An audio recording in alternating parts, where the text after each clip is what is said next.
like it. You want a podcast like it? Podcast like it's 1999. Podcast like it. Just podcast like it.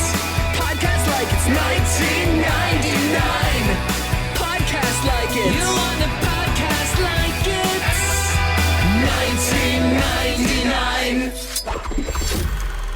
Hello and welcome to Podcast Like It's 1999, the podcast where we talk about the films of 1999 from Alaska here in 2021. I'm one of your hosts, Kenny Neibart. I'm Philoscope.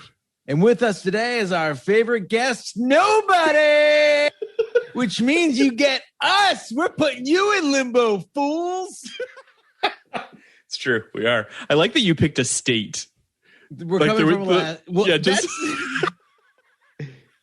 the lack of specificity is fantastic. I like it. Yeah, thank you. I appreciate that. I workshopped that with my dogs. They liked it. Yeah. Well, you know, that's what this movie is about. It's about Alaska. It's about living in Alaska in the summer. It's Limbo. It is. It's Limbo. It's the John Sayles film. What do you got to say about Limbo, Phil? You know, I'm not going to do this to you. I'm not going to do this to you. No. I have plenty of good things to say about Limbo. Like a lot of very, very good things to say about Limbo. I do too. I liked it. Yeah, I did dislike it at all. I have not seen enough John Sayles movies. I've seen a couple, and he's a very specific type of filmmaker. And I don't obviously say that in a derogatory sense, but at the same time, he's also like a surprising filmmaker. Like he catches you a little bit off guard with sort of what feels like the simplicity of what's happening. I think Lone Star is a masterpiece. Like I think it's a fucking phenomenal movie with like a kind of pull the rug out from underneath you ending. And this film also keeps you kind of off guard. Like about an hour into this movie, it turns into something drastically dissimilar than what the previous hour had kind of set up. Right. Lone Star came out in 96. It was nominated for Best Screenplay. I was 14. I saw that movie in the theaters with my dad. I was just getting into like indie film, I guess you could say. I was certainly like, watching a lot of Siskel and Ebert and reading a lot of Entertainment Weekly, and Lone Star was, the buzzy film of the moment. I think, 96 was also Fargo. 96 was also that whole indie Shine, Oscar Secrets and Lies. Yeah, exactly. Yeah. And Lone Star was lumped into that a little bit. And I'm pretty sure, outside of Fargo, it was my favorite. Lone Star was kind of an amazing cinematic experience. So the funny thing about John Sayles is all his films are kind of the same budget. Almost Adam McGoyan in that way, right? He makes a lot of films that are kind of like, $4 or $5 million, maybe less. But they're weirdly eclectic. Like that's you think of him off Lone Star in a movie like this, and you think, okay, this guy makes kind of like, Americana, maybe set in the West, character pieces with crime element, but more about dynamics. I didn't realize until later he'd made 8 Men Out, which I've seen a bunch of times. Brother from Another Planet is just unbelievably also wrote a lot of things that people movie. Don't necessarily give him association with too. He did he wrote the OG or the original version of E.T. when it was not what it turned into. He did an uncredited rewrite on Apollo 13. Like, to your point, he's very like, he's very Americana. You know what I mean? Like he's very tapped into the American psyche and sort of American independent cinema in a way that I feel like people, listen, I don't mean to say people don't give him credit for that. They do. I'm sure there are definitely circles of independent cinema that I'm not tapped into that speak very highly of John Sayles. It just feels as though he never fully broke through. It was like he was on the cusp with Lone Star. He gets the nomination and then just never, really kind of hits the zeitgeist. People like John Sayles. Sure. But John Sayles is nobody's favorite director. Sure. And John Sayles, as far as I know, The story goes, he is a far left liberal college student college activist, Williams College. Comes out and puts together a movie called The Return of the Secaucus 7, which is the Big Chill, but 3 years earlier. And it was a really well reviewed movie. I never have seen it. I'm very interested in seeing it. It's literally The Big Chill. It's a group of liberal friends from college meet in a house in New Hampshire, and secrets come out and things come out about their friends, and things happen over the course of the weekend. It's been put in the National Film Registry. It's, oh wow! Yeah, no, it really is considered. I had never heard of it. An incredible independent film, and it launched this guy's career. And then he really went on to have the kind of career that. I mean, and I was just to point out, like he's a Corman guy too. Yes. Right. Yep. Mm-hmm. So he goes on to the Return of Secaucus 7 cost $30,000 to make, which should give you an idea of what we're working with. Sure.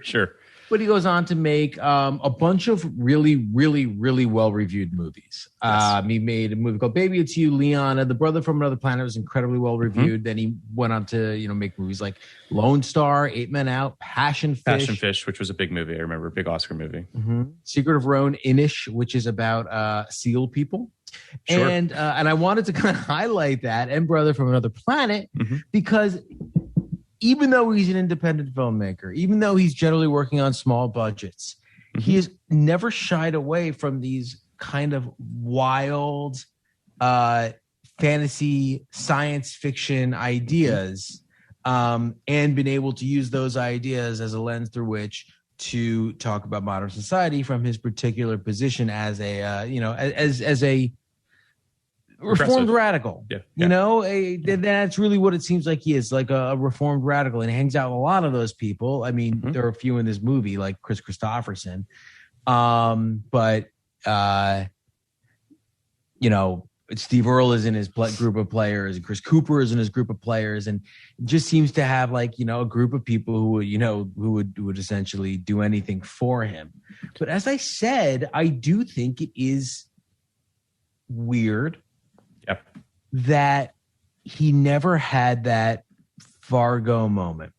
He never had that. Most of our independent filmmakers like this. I mean, look at 96. You have the Coens who did over a decade of really, really great, really well-reviewed stuff that never quite broke through until Fargo. You had Mike Lee, who did really, really great stuff, really, really well-reviewed stuff that never really broke through the way Secrets and Lies did.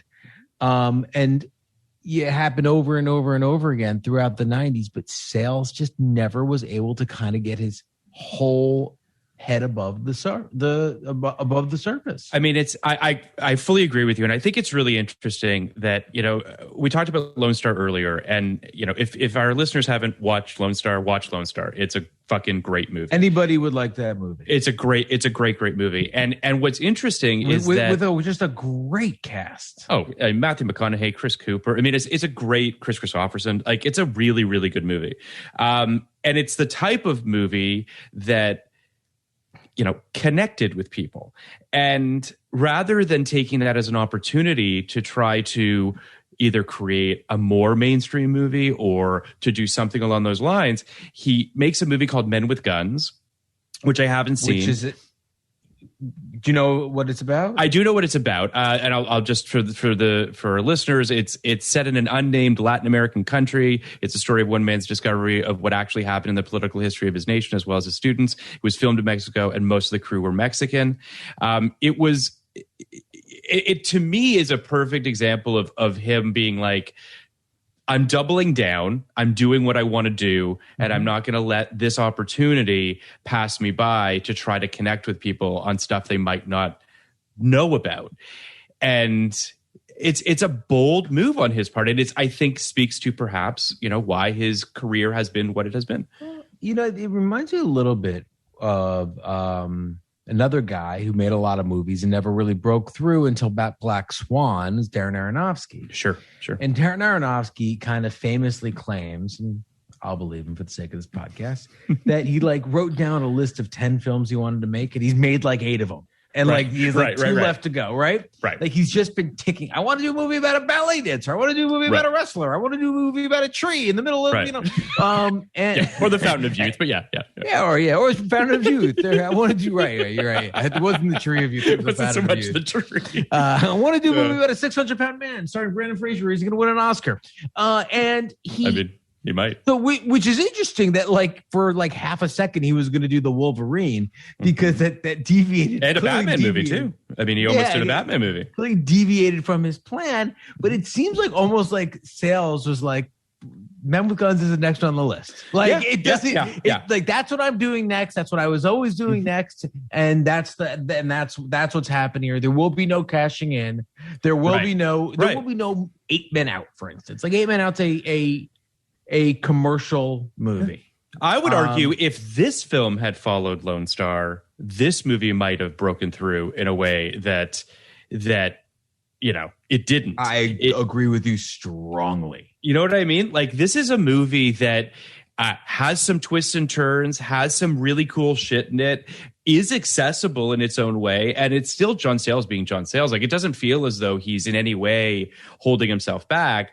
Men with Guns is just, I mean, that is a political statement, right? Like I am doing this now, and I think that you know what it reminds me of. This is such a stupid fucking comparison, but what did Mel Gibson follow up Passion of the Christ with? Was it Apocalypto? Apocalypto. It just reminds me. That is. I mean, it's his. It's his $2 million version of a blank check, but it does remind me a little bit of like, this is what I'm doing. This is what I'm doing. This is what I'm doing now. Yeah. And you're gonna make it. Well, and when you think about, you talked about Aronofsky earlier, which is a really interesting comparison. Noah is like his big blank check movie where he decides to do a Noah's Ark movie with Russell Crowe with like rock monsters and like you're just like this. He's just decided like this is how I'm going to cash my checks. I mean, even Mother, for all intents and purposes, is a blank check movie too, right? Like that's also him just being like fuck it, I'm doing this now. You've now allowed me to do what I want. This is what I want to do. Right.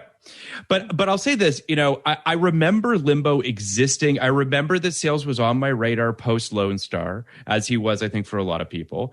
Even if I didn't see or really remember Men with Guns, I remember this film coming out. It played at Cannes.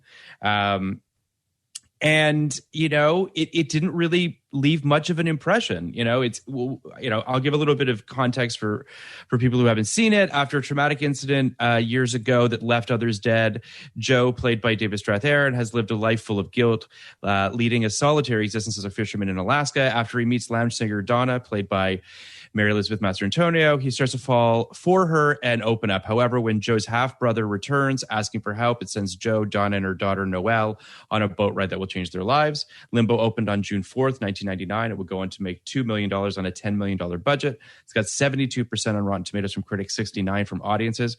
I'm going to read a little bit of Ebert's review, one of the few really sort of overtly positive reviews that this film received. Ebert loved John Sayles. He does. Loved. Like he was one of his guys, like a Goyen, like one of his guys. He puts out any film that's a 4-star thing, and it's please go see fucking John Sayles movie right now. Yes. Juneau is the only state capital with roads that lead nowhere. Every highway out of town ends in the wilderness. That serves as a metaphor for the characters in John Sayles' Limbo, a movie about people whose lives are neither here nor there, but stuck in between. It also helps explain the movie's surprising story structure, which doesn't obediently follow our expectations, but reflects the ways a wilderness like Alaska can impose its own abrupt reality. What I liked so much about this story structure is that it confounded my expectations at every step.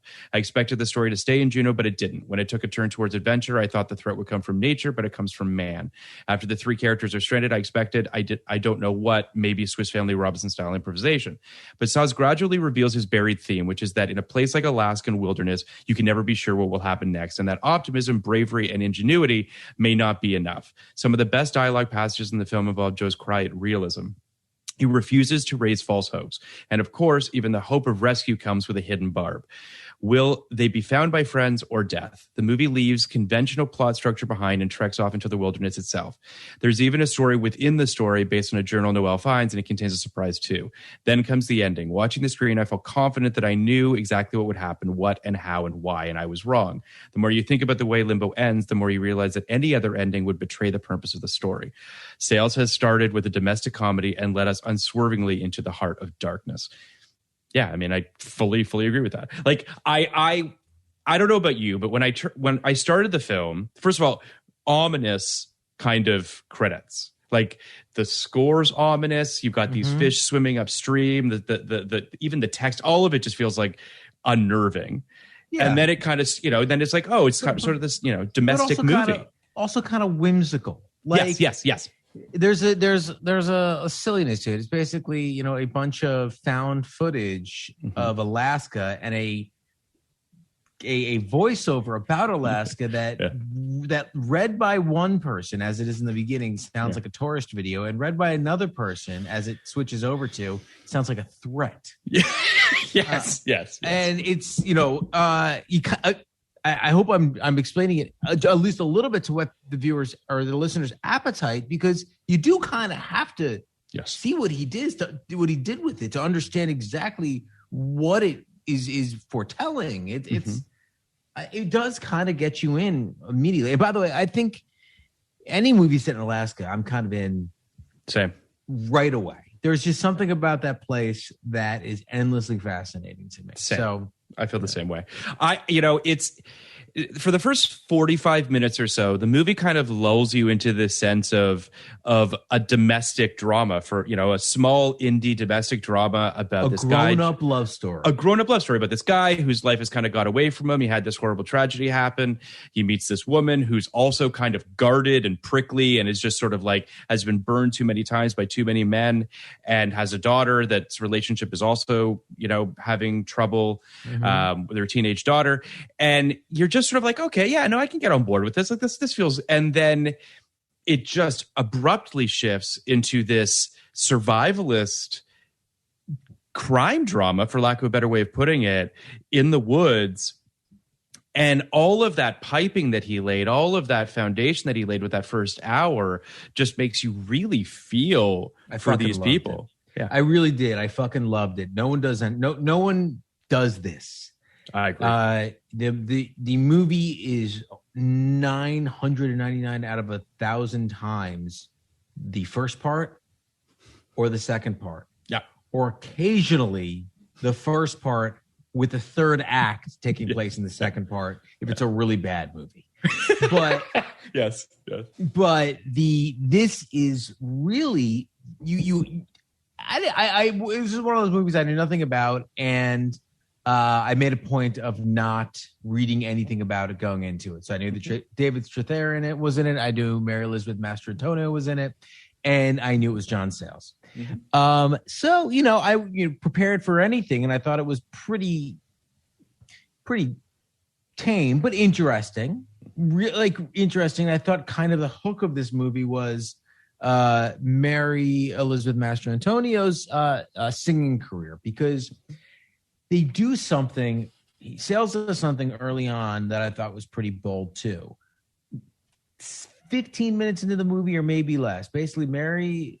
Am I going to keep saying her name? Should I say her character's name? Donna. Donna is a singer with a band and a lounge singer, and she's the first scene. By the way, is fucking amazing. The first song, when she breaks up with the dude in the middle of the set, it's fucking incredible. It's amazing. But that's her second song. Yes, right? Correct. So, yes. So she's playing at this wedding in Alaska, outdoors, mountains behind her, river, or I guess it's a causeway between where they're doing the mountain. It's gorgeous.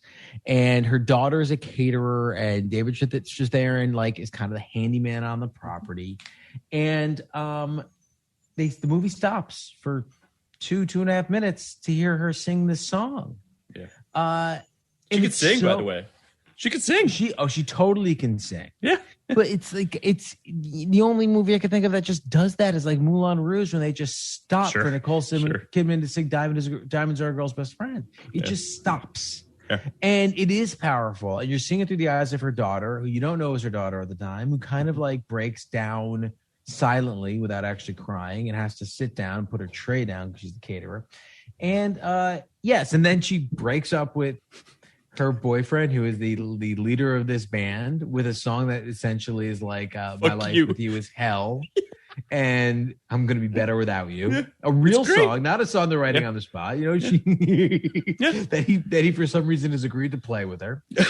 And then she finds David Strathairn and basically says, "I need you man with a car, the one person with a car, truck, with a truck. I need you to drive me into town, or else I'm going to create a scene." Yeah, and we're off. And from there, it's just two characters getting to know each other. And it's nice and lovely. And if that were the whole movie, it would have been a good movie. I agree. I when she essentially says to him, like, I need your help I need to move, essentially. I need you to help me get all my shit out of this apartment. I've been living with this guy for, I think she said a matter of weeks. I think she's been like living with him for 3 weeks, something like that. And again, like, as a writer, thinking about the stakes and the emotional intensity of two people that don't really know each other moving all of her shit out of this place. Like, it's just really, really good writing. Like, it's the type of thing where it's like, it's heightened, right? Like, that's a thing that perhaps a person might not do, but it's a thing that feels grounded enough and sort of emotional and character driven enough that I was really kind of, and we're talking about a good 7 minutes of them in her apartment, moving her stuff out, what he's learning about her through the stuff that she has, what he's learning about the guy, that, like, it's all just there. There's also this sort of, I mean, obviously there's this tension there of her trying to get out of there as quickly as possible. Like, it's all just very, very well done. And it shows so much about them so quickly and smartly. It's just, I was really, really taken with just that whole moving sequence. And then, you know, you as you sort of said, it's, you know, her daughter and her are having these struggles. Her daughter's sort of a cutter who's sort of dealing with her own sort of emotional teenage. And it's not dealt with in any kind of exploitative way. It's just a matter of fact. This is obviously 1999, as all the films we do are. And it's, you know, this is before it was kind of a mainstream thing. Yeah. Yep. You know, that is kind of a hallmark of Sayles' work, as well as empathy and compassion and non-judgment. Yep. So I think, I mean, that was really well drawn too. It made me think about Anywhere But Here and Tumbleweeds, right? Two other films where we've had an older woman with a teenage daughter dealing with sort of their relationship and their lives and the men that sort of come in and out of their lives. Yeah. And I think this might be the best rendition of that in terms of it's different. And I don't mean to make the comparison, because Anywhere But Here and Tumbleweeds is all in on that, right? Like, that's what the movie's about. Right. That's not really what this movie is about. It's part of what this movie's about. But I was just really blown away by the performances of Mary Elizabeth Mastrantonio and her daughter, played by Vanessa Martinez, who it just feels very real and crackles and has some danger to it that I really liked. Those are good comparisons. This is, to me, clearly the best film of the three. Of the three, yeah.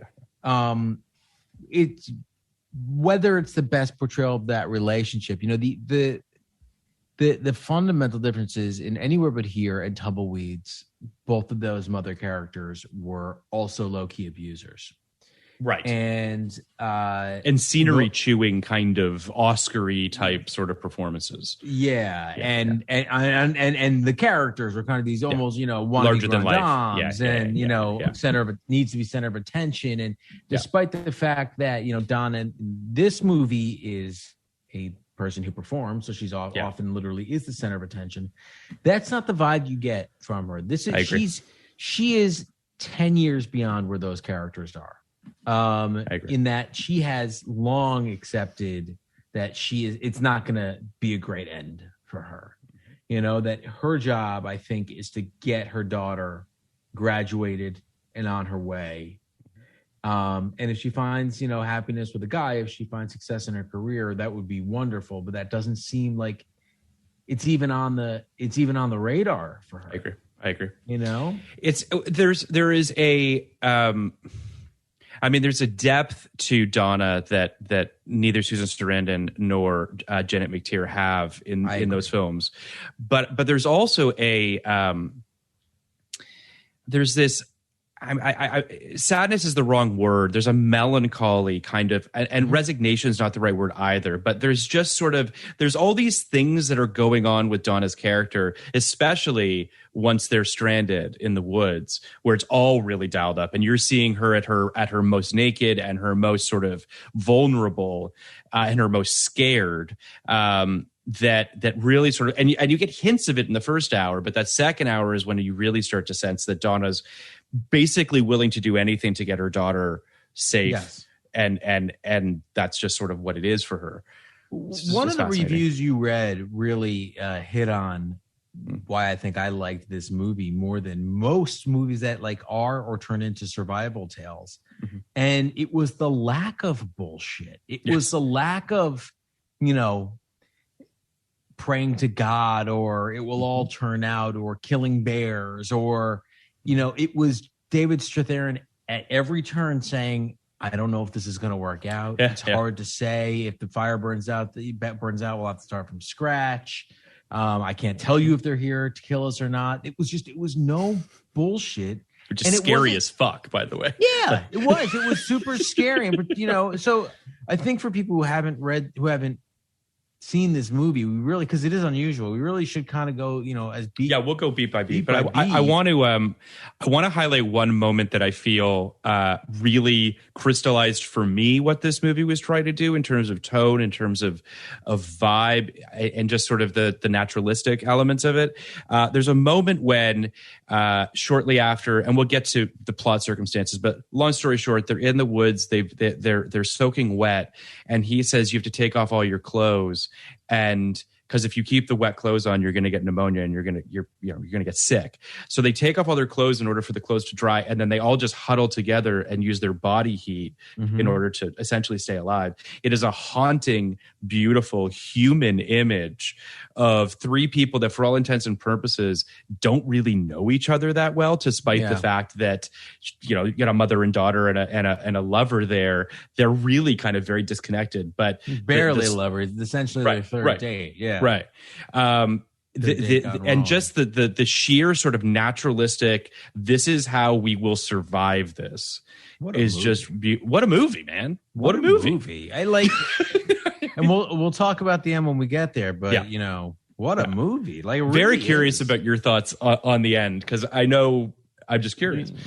I think my thoughts, but but essentially the film, you mentioned, a lot of the opening in terms of the wedding and what have you, and the setup, if you will, of the relationships. I think that there's a really lovely scene after Donna performs. He goes to see her perform. Joe goes to see her perform one night. And they sort of saddle up to the bar together and they're chatting.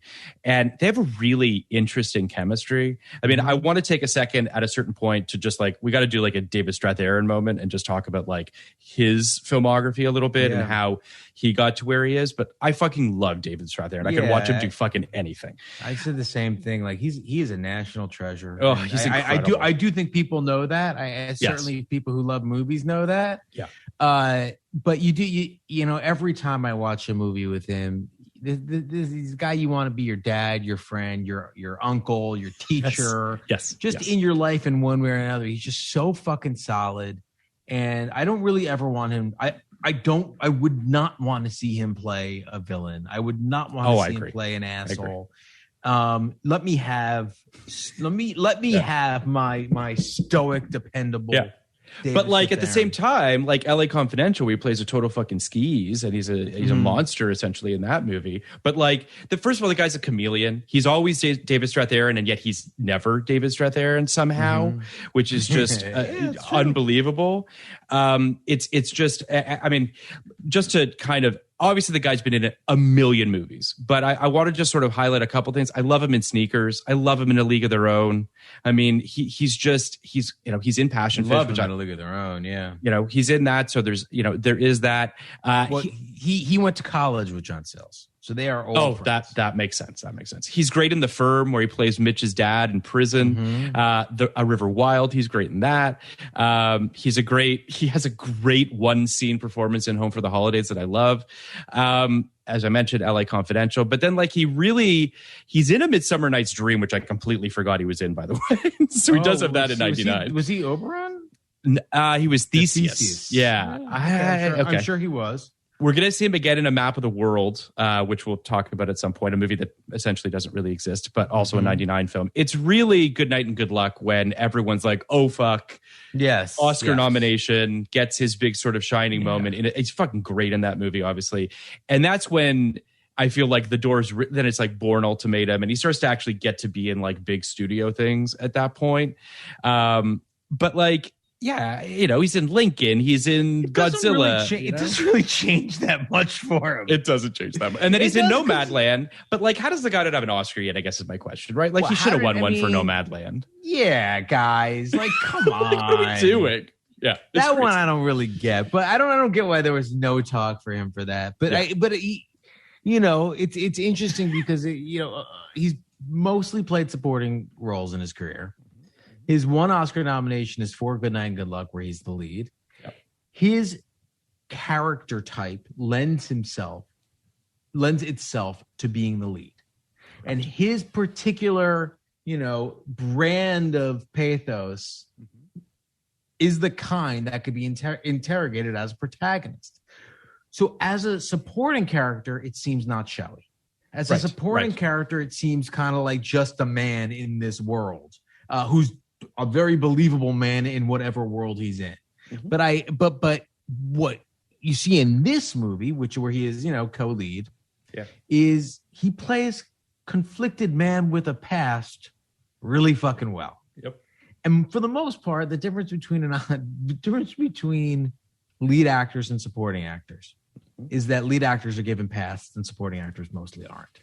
Correct. I do think that's I agree. The thing I really think, and I've said it on the pod before, is lead actors are protagonists that you are expected to empathize with, and supporting actors are not. Mm-hmm. And that is the hardest. That is the reason why they deserve two different categories, because getting and why I think actor should be held in higher esteem than supporting actor in terms of the Oscar, and obviously it is because it's a much harder job. To get the audience to like you, to care about you, versus like getting audiences to hope you die. It's not that fucking hard.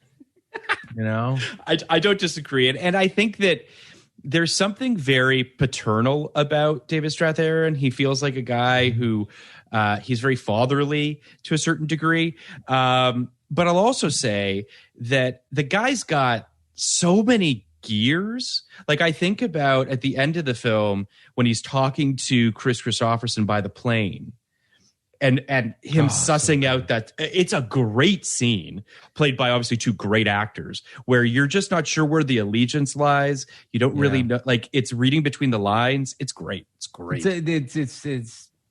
It's what elevates this movie from like really fucking good to really fucking great. The other thing, it's a cheat, and I think it's a cheat personally, but making him a reformed or an injured basketball star, so he has a legacy in this town, allows him to maintain high status throughout the film, despite what he's been through, which I think comes in handy later when he basically needs Chris Christopherson to quote unquote tell it to him straight. Yeah. And if he were a low status guy, we wouldn't believe for a second he was telling it to him straight. Correct. I mean, the only reason he possibly might tell it to him straight is out of respect for what he has, what he's meant to that town. Yeah. So, and interestingly enough, the mayor of Easttown does the same cheat. Yes. It does. And this reminded me a lot of Mayor of Easttown. Mm-hmm. What did you think? I agree with you, especially. Obviously, the first hour more so than the second, but yeah, the small town vibe, the legacy everyone component, knows each other. Everyone, exactly. Everyone, and just sort of, even if again you speak of cheats, but like there's a little bit of a cheat in terms of the bartender that kind of fills us in on the backstory. That's something that he does. Yes. That is Lone That's a Star, John Sayles beat. Lone Star is about storytelling. Yes, like that's it's about the stories we tell ourselves and stories that like kind of percolate within a town and people who know stuff about you that you don't know. Like, Yep. And then I read, and I've never seen this movie, Sunshine State, but Sunshine State apparently is narrated by a chorus, like quote unquote chorus, a Greek chorus of golfers. Yeah. Who just kind of tell you, kind of talk through the story as it's happening from the, from the golf course. Yeah. So certainly I'm okay with it. I didn't hate it. I understand thematically what he's doing. Yeah. And if you're gonna have, if you're gonna have a hallmark like that, having one that's like a nice little exposition, delivery device. Yeah, no, great works. move. Great move. Bartender, solid. I get that he'd be telling people the story, even if they've heard it before. Like one of the smartest things of all time was Brian De Palma telling George Lucas, "You need to do a scroll. We don't know where the fuck we are." It's like I don't know. And what's now they get to do that movie. in every movie. They get that in every movie. They got to. They're allowed to just tell you all the backstory. It's amazing. Yes, reading in space. Do you remember sitting? God. The fucking crazy thing about that, not to go from the obvious Limbo to Phantom Menace, parallel, but that was what I was most excited for when I sat down in Phantom Menace. The like scroll? when Star Wars, the Star Wars logo hits, right, and the John Williams score starts, the fanfare, whatever the fuck it is, and then the scroll. I'm like, I'm really doing it. I'm really reading a scroll for a new Star Wars movie in the theaters. Yeah. And then it's about fucking labor disputes. But I agree with you that in terms of, first of all, it is a hallmark of John Sayles movies, and it is about storytelling and the stories we tell each other and the legacies we build, and especially in small towns and all of that. So I'm not digging it, but it essentially gives you an opportunity to be able to get what you need to get about Joe's character. But before that, as we mentioned earlier, Mary Elizabeth Mastrantonio and David Strathairn have this really nice chemistry, and they have this nice scene where he's hitting on her, right? And he's saying like, "Hey, do you want to go do something very sometime?" Gently, but yes. Very gently. And she says, essentially, or literally says, not right now, but keep trying, okay? Like that idea of like, I want this, but like it's going to take a beat for me to get there. And I really appreciated the honesty that they had. They're older people, right? Like they're not going to play fucking games. Like, no. So I appreciated that. I thought that was really lovely. And then the date he takes her on is to see salmon swimming upstream, which is a strange thing to take somebody to see. But I thought she also can kind of, she had a great line that basically anything where you wear gear instead of clothes, I don't want to do. Yes. Which I strongly relate to. But I love that little third way solution of like, all right, well, let's, this is important for her character later, right? The last place she wants to be is fucking marooned outside on a desert island, right? Yeah. And, but also we have Alaska. So let's figure out something that works and is also very cool. And she even, shines a light on it and says, I will only see this on TV. And really does, the Alaska, much like, the Florida Keys, whenever you see it on film, you just kind of want to go there. You just kind of I really do. I want to check this out. I really want to see Alaska one of these days. I'd love to do a cruise or something like that up in Alaska. But just to rewind very quickly, there are two lesbians in town, Frankie and Lou, who have acquired a book as collateral. Franny and Zooey, as she says, have acquired a boat as collateral from a local fisherman played by the guy who plays Cat in The Abyss, which is fucking great, which we talked about last night. Yeah. He's great. So they acquire this boat and they ask Joe to work the fishing boat. He is reticent to do so because in his past, he had this tragedy that happened on this boat where he went out with two friends of his, one of them being the brother of Chris Christopherson, who's this local sort of small-time criminal named Smilin' Jack Johansson, which is a fucking great name. Smilin' Jack and Jumpin' Joe. Right. And he's called Jumpin' Joe Gastineau, which is a fucking great name. They're both great names. They're great names. But essentially what happens is the boat goes down one night when they're all sleeping. Joe makes it out. His buddies die. And one of them was the brother of this small-time criminal. So there's a past there. And he's reticent to work this fishing boat for Frankie and Lou, but they essentially twist his arm into doing it. And he does it.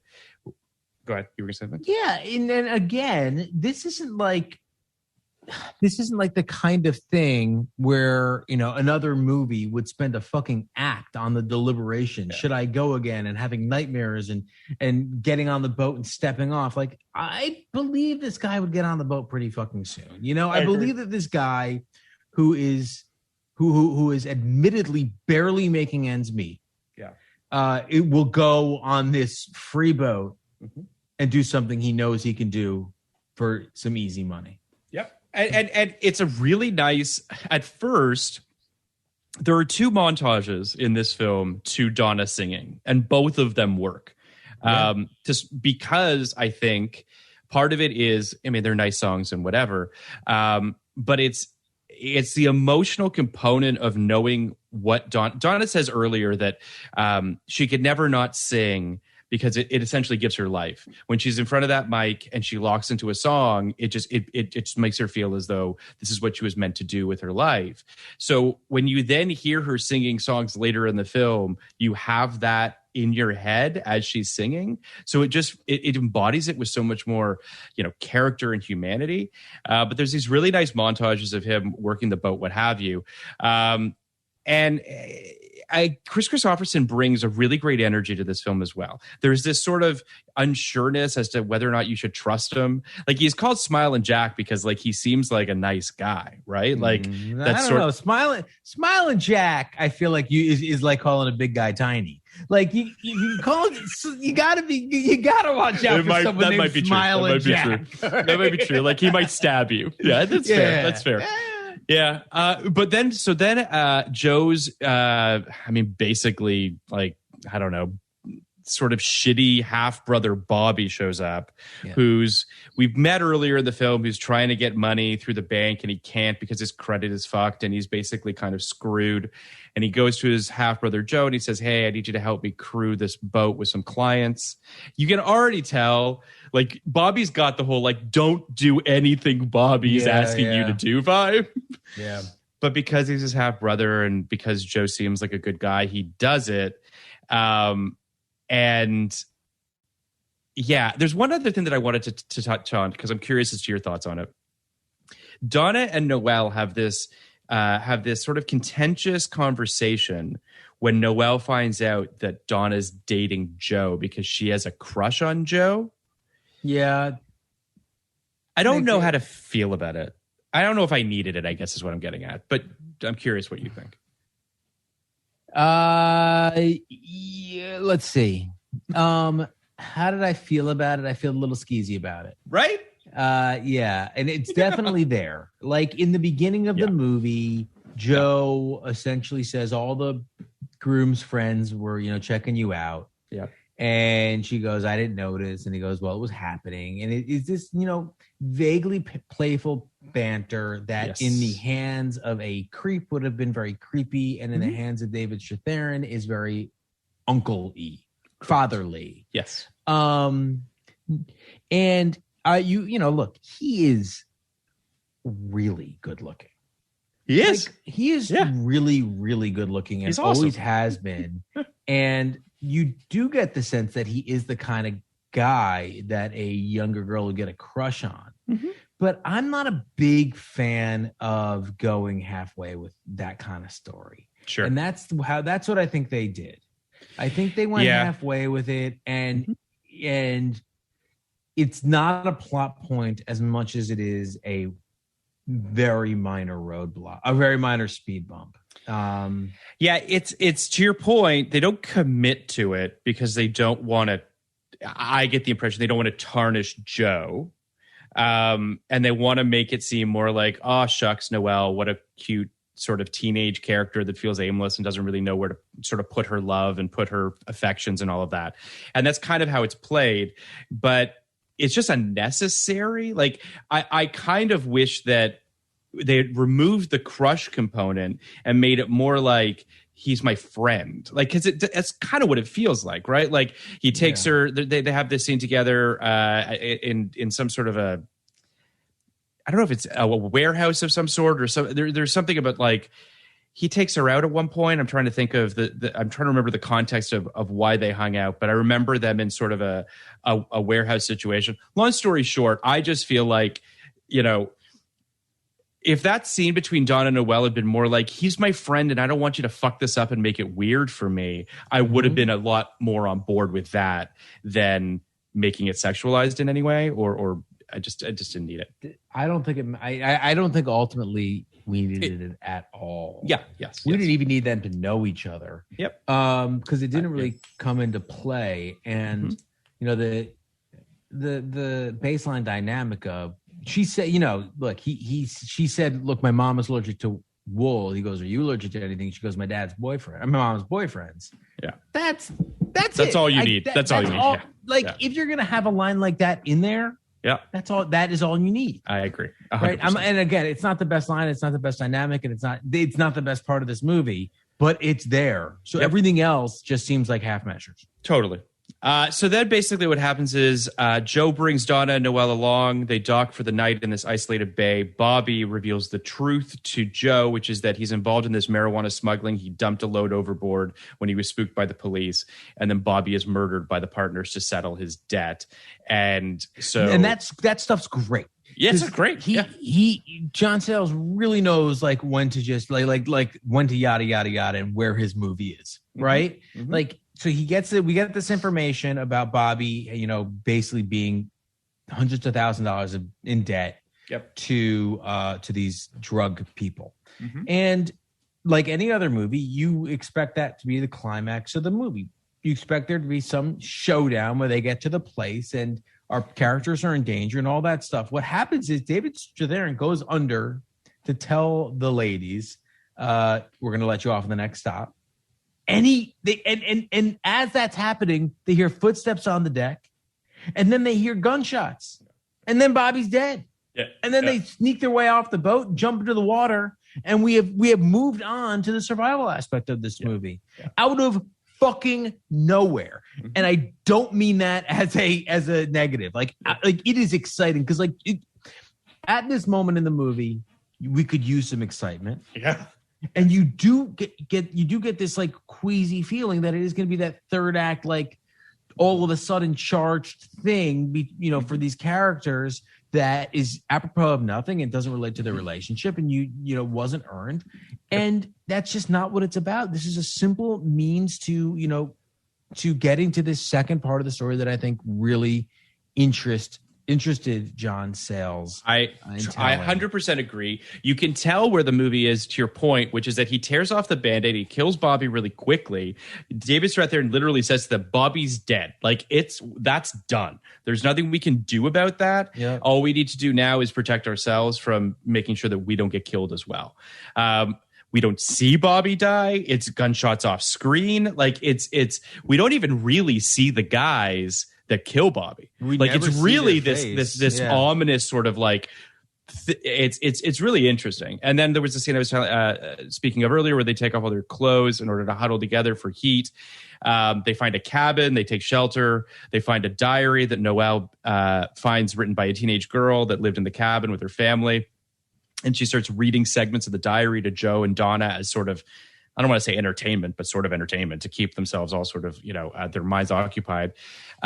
Noelle finds Bobby's hand, which is super creepy. And they maintain a signal fire. They scrape some food together. And then after about a week and a half, a seaplane piloted by Smiling Jack Johansson lands. He says he's looking for supplies. His radio's busted, but he doesn't have enough fuel to fly them out. He tells Joe that he was hired by a couple of men to look for 3 people roughing it. That's the scene that I was talking about earlier, where it's like, as you said, like Strathairn's able to get the real because of his, high status that you spoke of earlier. At the same time, Kristofferson plays it so perfectly, so that you can retain the ending of this film, right? If the audience feels one way or the other, you can't get the, quite frankly, ambiguous ending that this movie demands. You are. So I am the kind of person, I think I'm the model dupe moviegoer, right? Okay. In that I generally go where the film wants you to go. I'm very susceptible to the little manipulations that happen in a movie. Sure. And I'm not insulted by that. I think movie making and storytelling are often about manipulations. So when Chris Christopherson comes and he's not there explicitly to rescue them, but he essentially tells them, I'll make it happen, right? I'm going to do my best to make it happen, right? I want to believe him. It didn't even come into my mind to not believe him, right? Like, and then, David Strathairn stands next to the cockpit and says, give me the reel. And he says, all right, look, the reel is like, I was kind of hired to go, find you and tell the killers where you are. But like, it's true, I have no radio, and it's true, I'm low on fuel, and like, I'm not going to go tell them, and like, I'm like, oh man, all right, that's not what I was hoping, but like, at least he's being honest now, and he's going to do his best now, but it's a little more complicated. David's just there and gets back to shore, and he's like, I don't trust this fucking guy. I don't believe him about the radio. I think the radio's working for one. For two, like, kind of killed his brother, so like he doesn't love me. So I don't know. I can't say for sure that this guy's coming back to save us. But like on the other hand, like. Not the worst guy in the world. Like, and Mary Elizabeth Mastrantonio is like, look, I've looked into his eyes. Like, that's not a killer. Well, okay. Yeah. And then the audience is like, yeah, like, this is the guy from Star is Born. He's not killing anybody, right? He's a highwayman. Yeah. So there is this, like, really, there's a lot. But it's all on the surface. Like, you get all the information you need from your characters. Like, that if and when someone comes back, like it could be someone to come to rescue them, it could be someone to come and kill them, and then black a plane comes. Well, not first. A plane comes. Yes. And they say, "There's the plane," and it flies out of the fog, and they're looking at this plane, and they're all fucking nervous, and it first smashes to white, and then black. Correct. Which I think, was obvious on purpose. You certainly tell the editor, I want white, then black. So, Phil. Yes. What do you think? What do I think? You want me to read something first? Sure. I want to. Sure. Yeah, please go. All right. I'm going to read something first because a man named Christopher Null, lambasted the ending. He's not a man. He's a reviewer. Oh, I was going to read that too. Yeah.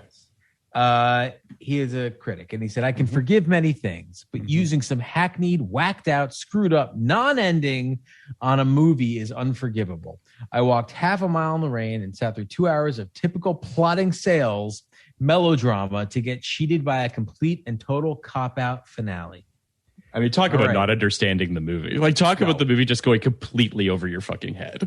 The movie may as well have been called, This Movie Will Not Have a Pat Ending. Yeah, like, it's called Limbo. Like, it's so crazy to me. When I read that review, I was like, come on, man. Like, listen, I can understand You're being a baby. Do you like movies? Total baby. But I would also say this, too, because as I watched it, I was like, listen, if I was Joe Blow, if I was just an average, I don't want to say average, but just a movie viewer that expects some sort of a resolution or some sort of catharsis or a rounded off story, I might be frustrated by the fact that this film does not give that to me.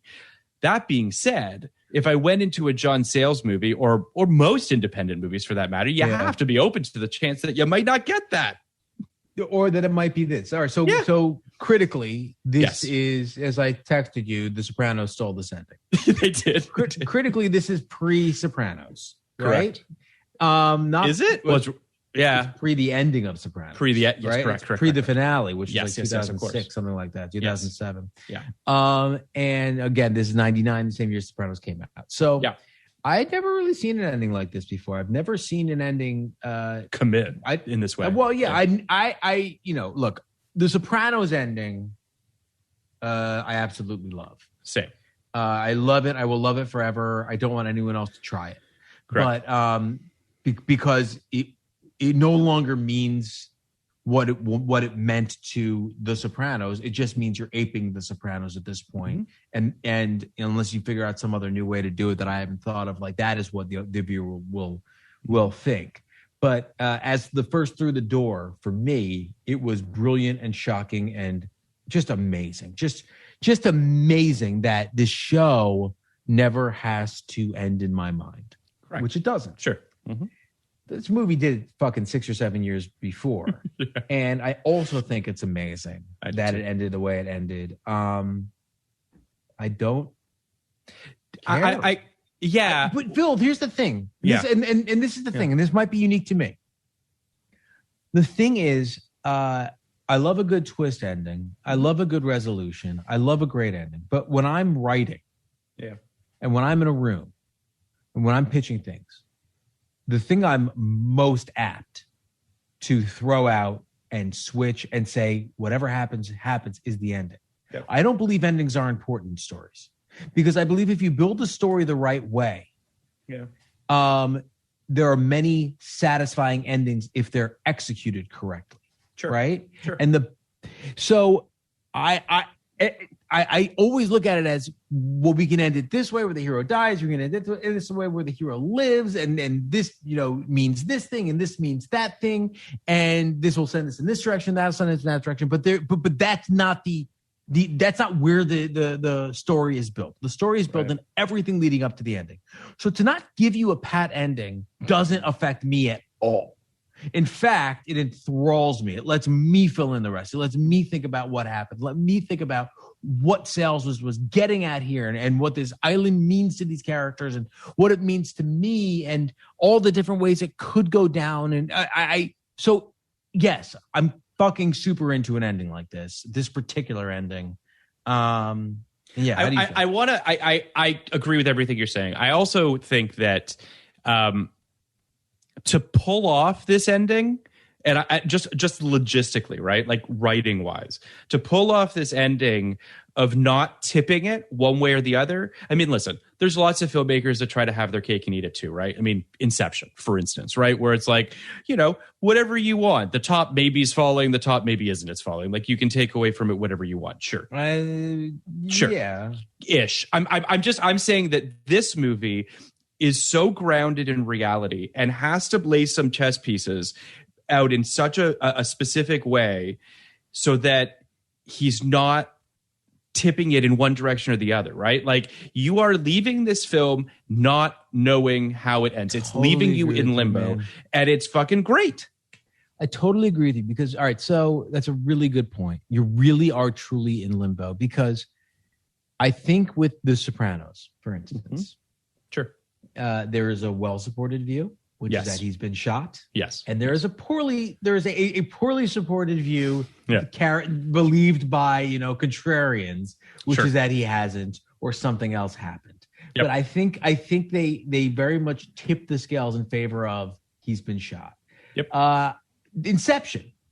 Yep. I think the well-supported argument is that it was a dream, and I think the poorly supported argument is that it wasn't. Yep. And I think I think that is the argument you make to say, well, I'm pretty clever too. Yeah. What do you think happened in the end of this movie? Like if you my gut says that they're gonna die. That's my gut. I think that's what's gonna happen. Yeah. That's my fear, that's what's unfortunately. Gonna happen. I know. I think that's what's going to happen.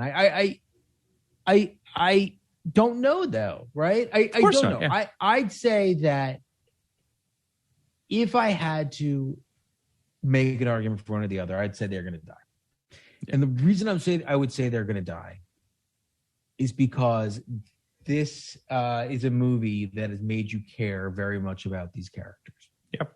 These three characters, like deeply care about them. And the humanist thing to do is to not make you sit through their death. Yeah. When David Strathairn's character, who is a humanist, and John Sayles, who's a humanist, when Bobby's body is found, the thing he says to Noelle is, "I'm sorry you had to see that." Yeah. And I think that's what John Sayles is getting at. He's like, look, I'm the boss here, and you don't have to see this. Like, you can fill in the rest of this. So I do think the better supported argument is that they're about to die. But they could also live. You know, they could also live. I mean, there's two things that I wanted to talk about. The first is I don't think it's a coincidence the way that David Strathairn talks about the fish in the stream. This is very much a movie about you fight, and then you die, right? Like you do everything you can to live a good life, to do what you can. But like when everything is said and done, we're a bunch of fish in the stream. And at some point you either get too tired and give up or you die, whatever it is. And I think there's that. I think there's also the diary. So there's a reveal that happens at the end where Donna sees that Noelle's been making it up the entire time, and that there's really like only the diary is in limbo too. Is in limbo as well with a bunch of blank pages. So like there's just this, and it's the stories you tell yourself, right? I mean, that's why I feel like Donna's convincing herself that there's people coming. Noelle's convincing herself of stories that she's making up. It's a lot of flights of fancy, but that plane's coming, man, and I don't think that it's people that are coming to take them home safely. That sucks. I'm just, but again, I agree with you on the humanist side of John Sayles isn't making you see that, right? He's saying if you want to think that there's good people on that plane, great. That's your choice, and you can have that, and I'm giving you that option. Even if this film doesn't necessarily support it, it's there if you want it. It is there if you want it. Now I think it's less there than I thought 10 minutes ago. But I think you fight, then you die. I think was pretty good, man. But yeah, it doesn't change my opinion of the movie. Of course it's even more profound, probably. Yeah. But I think about Promising Young Woman all the time because Promising Young Woman is almost like the great what if to me. The great what if they didn't go all the way with taking you all the way to the end of every fucking story. There is an ending potentially of Promising Young Woman that could have given you a little glimmer of she will be redeemed. Sure. One way or another, she will be redeemed. It happens that Cruel Intentions does that, right? Like this idea of there is a way to redeem this character in her death, but not going all the way to the end to undercut everything that's happened previously in that film. Sure. And maybe that is a film that could have benefited from a little more ambiguity. Yeah. I think that this, when the plane was coming, I did think to myself, like, well, I mean, is he really going to do this? Like, is he really going to go one way or the other with this?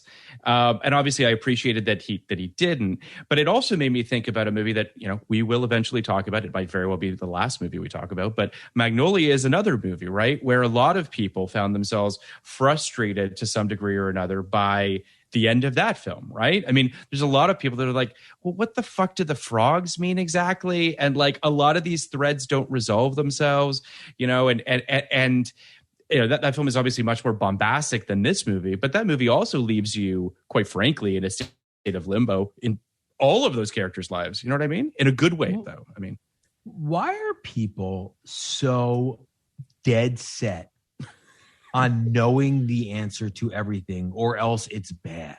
Yeah, I think the best thing you could do for yourself as a human is acknowledge that some things are not knowable. Yeah. You will feel better. You will be happier. And the fact that some things are not knowable is freeing. So that's like we'll talk about Magnolia probably on its own podcast over the course of 6 episodes. It'll be like 12 hours long, yeah.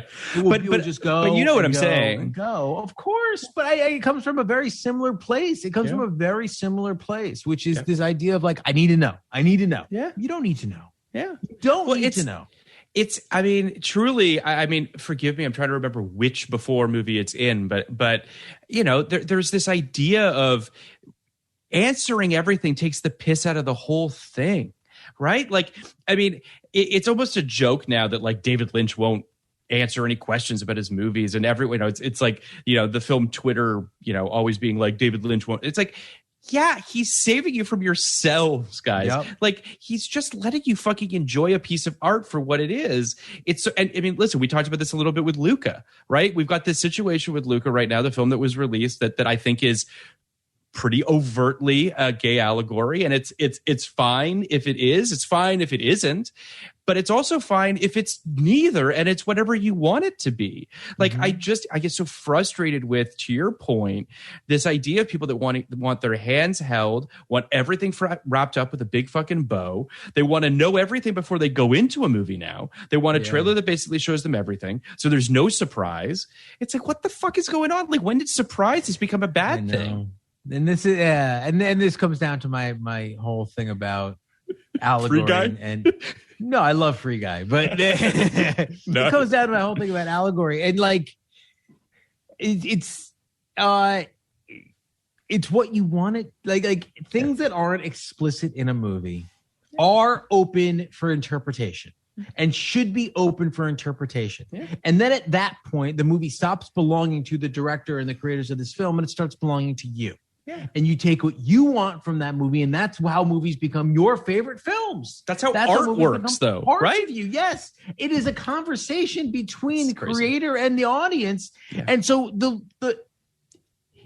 I too am frustrated that the director of Luca came out and said it is not a gay allegory. It's like it is if people think it is. It's what they want it to be. Yes, but not people like the population of the world. Like, if someone takes that from it, that's what it is to that person, and move on. And that's a good thing. That's a great thing. I don't know about you, but I'm the type of person where, you know, in stuff that you've written, whatever it is, and when someone says something that you didn't think of, I'm just like, that's fucking awesome. Like, I'm so glad that you engaged with that thing, that you brought it into your own, you know, headspace. You came away with something totally different, and that's great.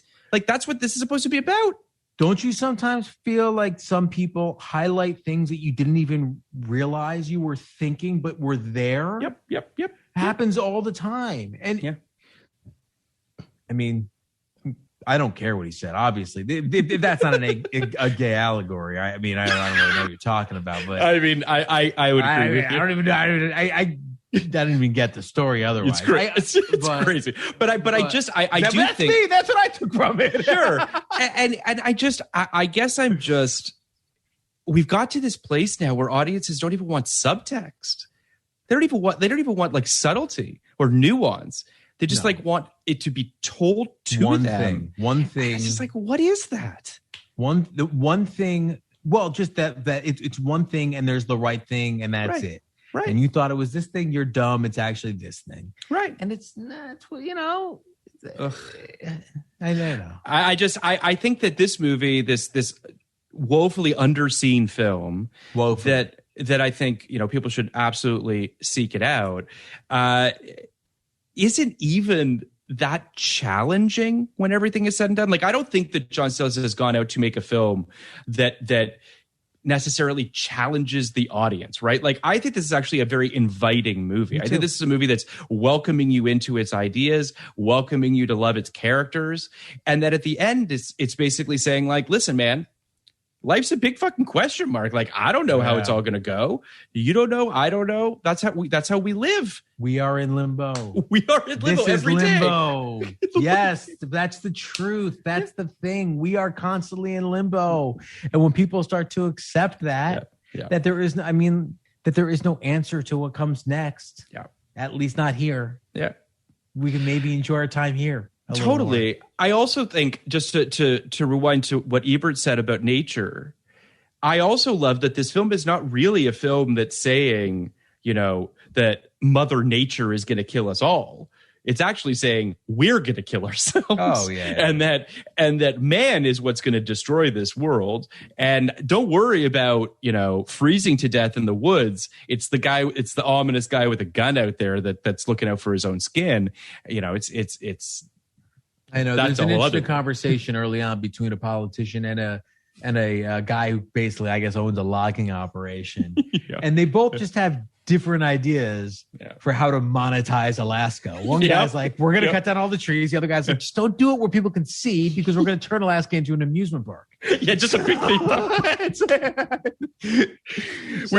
Which is fucked in its own right too. Like, I don't side with either of those guys. Like, neither of them are. That's what I'm saying. It was great. And like, that's the argument is just the type, the brand of capitalism we're going to be bringing to this untouched wilderness. It's pretty staggering. This movie is deceptively deep, which I would argue is kind of John Sayles' thing, right? Which is he's like, look at what I'm doing, but I'm not doing it. Yeah. This is a tremendous movie. I'm a little surprised it didn't make more of a. I agree. It didn't make more of a impact, and particularly because the Best Actress field was so thin this year. Mary Elizabeth Mastrantonio should have been in the running. I mean, we've seen performances. I mean, I think Janet McTeer's performance is kind of dumb, and but certainly, like, the Academy and critics and people were looking for worthy performances. You found one. Like, this is like the kind of performance, this is that a movie, like, there are a few movies this reminds me of a little bit. Winterspoon, Frozen River, sure. Wendy and Lucy, movies like that were kind of Oscar players in that way. Now, granted, those are all like female leads, but this could have been as well. I think. I agree. The release date is strange. The release date of June 4th is a strange time to release this film if you are looking for any awards consideration.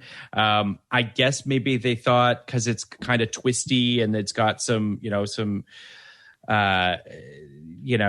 that maybe they could be a sleeper hit in the summer, I guess. I don't quite know what the thought process was there. This is a movie that should have been released in October, so that Mary Elizabeth Mastrantonio and in John Sayles' script might have had a real shot of getting some Oscar buzz. I guess what they were also hoping, truthfully, was that it would maybe win something at Cannes and that they could use that as some sort of leverage. But all that being said, it's a really great film that people should seek out. Do you want to rate this, Kenny? Yeah, I do. I gave it an 88 before this podcast. I'm going to go even higher. I'm going to give it a 90. One of the best films of the year. Yeah, it's a really good movie. I will say this, that in the beginning, I found myself, I don't want to say I was bored, but the first hour's a little bit more plotting than the second hour. So I came into it with an 80, which is still a good score, but I'm leaving it at an 85. But yeah, I thought I was going to be giving this film like a gentleman's 70 something. Yeah, after the first hour. Yeah. And it almost reminded me of some peak TV stuff like Rectify. Sure.